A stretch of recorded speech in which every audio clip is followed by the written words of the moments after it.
Mais quel modèle d'intelligence artificielle choisir? ChatGPT, Gemini, Claude? Dans cette vidéo, en moins de 10 minutes, eh bien, tu auras les réponses et tu sauras quelle intelligence artificielle choisir pour tes besoins. Alors surtout, si tu n'es pas encore abonné à cette chaîne, abonne-toi. Allez, on y va. Donc dans cette vidéo, pour ChatGPT, Gemini et Claude, on va regarder 4 éléments. Les types d'utilisation, les fonctionnalités principales, le rapport qualité-prix et le niveau de confidentialité. Il est important de te dire que ce comparatif n'est pas un comparatif publié scientifique, mais il est basé sur l'utilisation réelle et professionnelle que je fais de ces modèles depuis des mois, voire même plus de 3 ans. Mais on va commencer par regarder, mais c'est quoi un modèle d'intelligence artificielle générative? Alors un modèle d'intelligence artificielle générative, eh bien tu peux le comparer avec le moteur de ta voiture. Et en fait ce que je te montre ici dans Gemini, c'est ce qu'on appelle l'interface. Tu as l'interface de Gemini, celle de ChatGPT et celle de Claude. Et en fait pour chacune d'entre elles, c'est ça qui est bien, c'est ce que tu ne peux pas faire avec ta voiture, tu peux choisir le modèle.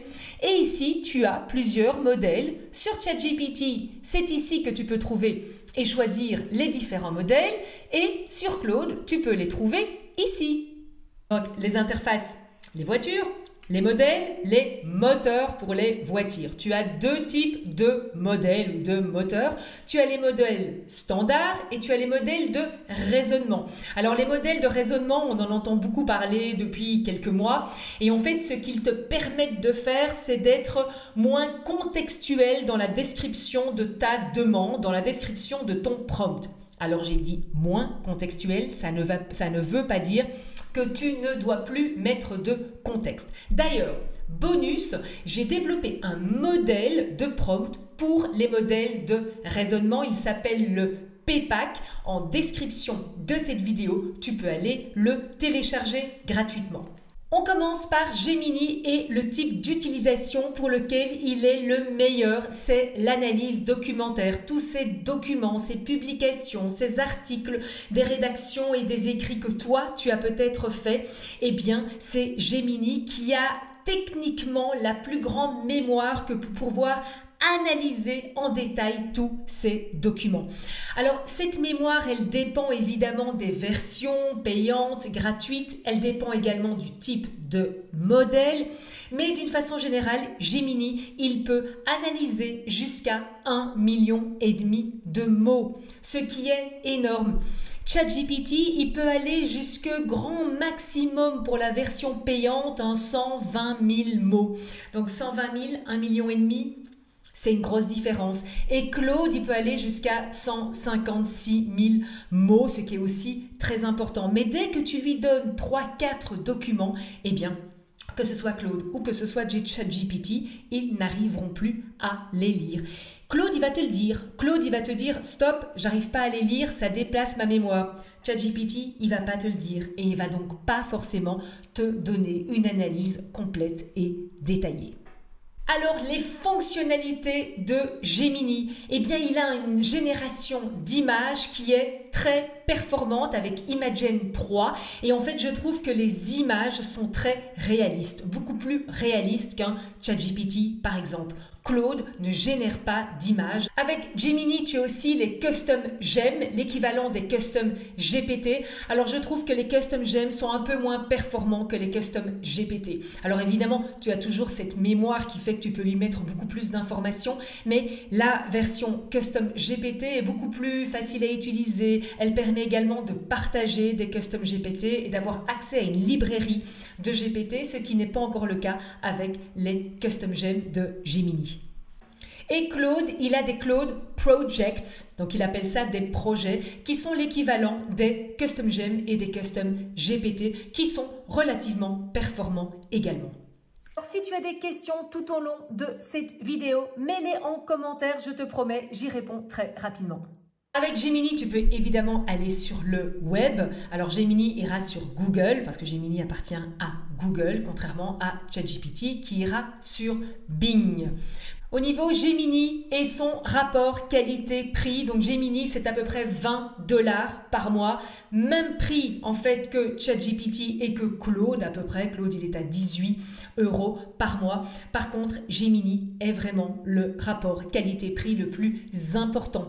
Gemini et donc Google a fait le pari de mettre énormément de fonctionnalités et d'outils gratuitement à la disposition de ses clients ou alors dans les fameux 20 $. Mais donc qu'est-ce que tu as? Tu as des modèles comme Deep Research, tu as également des outils comme NotebookLM où tu peux générer même tes propres podcasts, où tu peux même encore aller plus loin dans l'analyse documentaire. Tu as également accès à Google AI Studio où là dans Google AI Studio tu peux même générer des GIFs, générer des vidéos, générer des images animées. Tu peux également partager ta caméra et ta webcam. Donc Gemini au niveau rapport qualité-prix, c'est vraiment le plus intéressant aujourd'hui. Au niveau confidentialité des données, eh bien la confidentialité des données n'est pas garantie sur les abonnements individuels, même celui qui est payant. Ils garantissent que tes données ne sont pas utilisées pour entraîner leur modèle, uniquement dans la formule Workspace. Après Gemini, allons sur ChatGPT. Alors même si j'en ai déjà parlé avec Gemini, ChatGPT, au niveau du type d'utilisation, il est le meilleur pour le mode conversationnel. Tu lui poses une question, il te répond de manière concise, de manière concrète et to the point. N'a pas cet aspect analyse documentaire, analyser, processer qu'a Gemini. Tu lui poses une question, il va te répondre de façon structurée, très concis. Moi je trouve parfois un peu trop résumé, un peu trop concis, mais en fonction de ce pourquoi tu lui poses des questions, ça peut être très intéressant. Je l'ai dit, au niveau des fonctionnalités, les custom GPT, ils sont vraiment très bien. Il a un accès à Internet, il va sur Bing. Alors son accès à Internet par rapport à sa fenêtre de chat, elle est plus efficace que celle de Gemini. Gemini, parfois il bug, ChatGPT, il va sur Internet de façon beaucoup plus directe et efficace. Au niveau du prix, bon, il est à 20 $ dans sa formule basique et ChatGPT augmente de plus en plus ses prix. Et tu peux aller jusqu'à 200 $, voire même pour ses formules d'agent jusqu'à 20 000 $ par mois. C'est là où on voit que leur business model n'est pas le même. OpenAI, eh bien en fait, ils ne génèrent pas encore du cash. Ils dépensent beaucoup plus d'argent que ce qu'ils ne gagnent. Ce qui n'est pas le cas de Google. Google gagne depuis des années énormément d'argent. Donc Google a cette puissance de donner beaucoup plus de choses gratuitement et de répondre aussi à tes demandes de prompt de façon beaucoup plus détaillée. OpenAI, lui, eh bien, il doit beaucoup plus faire attention à son argent. Il doit lever des fonds. Donc c'est pour ça, je pense, c'est mon analyse, que ses réponses sont aussi beaucoup plus concises. Et alors, au niveau de la confidentialité des données, ChatGPT n'entraîne pas ces modèles avec tes données à partir du moment où tu payes l'abonnement qui s'appelle Teams, c'est-à-dire à partir de 3 personnes. Dès le moment où c'est gratuit, forcément, ils utilisent tes données et même quand c'est payant, mais ça c'est comme Gemini, la version individuelle payante, eh bien, ils utilisent quand même tes données. Et Claude, eh bien, Claude, c'est le meilleur modèle de langage aujourd'hui pour rédiger des textes. C'est lui qui rédige les textes les plus humains, ou en tout cas de la façon plus humaine. C'est également celui qui code aujourd'hui le mieux. Je ne sais pas si tu fais du codage, mais Claude est vraiment un must-have. Et d'ailleurs, par rapport aux fonctionnalités de Claude, ils ont, comme je te l'ai dit, des customs que eux ils appellent des projets qui sont vraiment bien. Il n'y a rien d'autre à dire, ils sont vraiment très bien. Ils ont aussi ces fameux Canva que Gemini et ChatGPT ont aussi. Je t'en ai pas parlé parce que je trouve qu'ils sont moins efficaces que les Canva de Claude.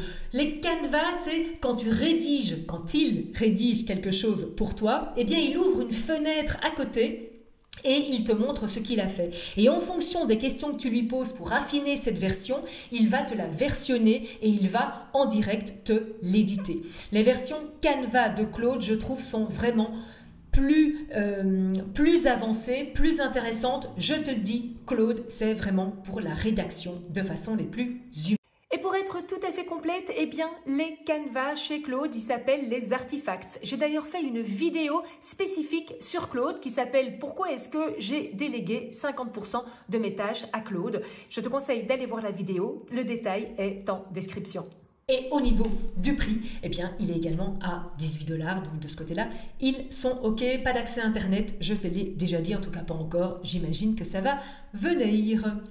Et qu'en est-il de la confidentialité des données avec Claude? Eh bien, c'est celui qui garantit le plus haut niveau de confidentialité dès le moment où tu as un abonnement individuel payant. Si on résume, Gemini, focus, analyse documentaire.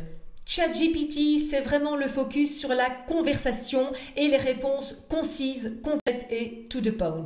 Et Claude, c'est celui qui va rédiger des textes de la façon la plus humaine et qui va aussi le mieux coder. Donc en fonction de ce que toi, tu fais le plus, eh bien, tu pourras savoir si tu vas plutôt vers un Gemini, un ChatGPT ou un Claude. Alors moi, je varie, même une même tâche. Il y a une partie que je peux faire avec un Gemini. Ensuite, je ferai la rédaction avec Claude et je pourrai checker avec un ChatGPT pour être sûr que lui, avec son œil très concis, je vois si les choses les plus importantes ont été mises en évidence.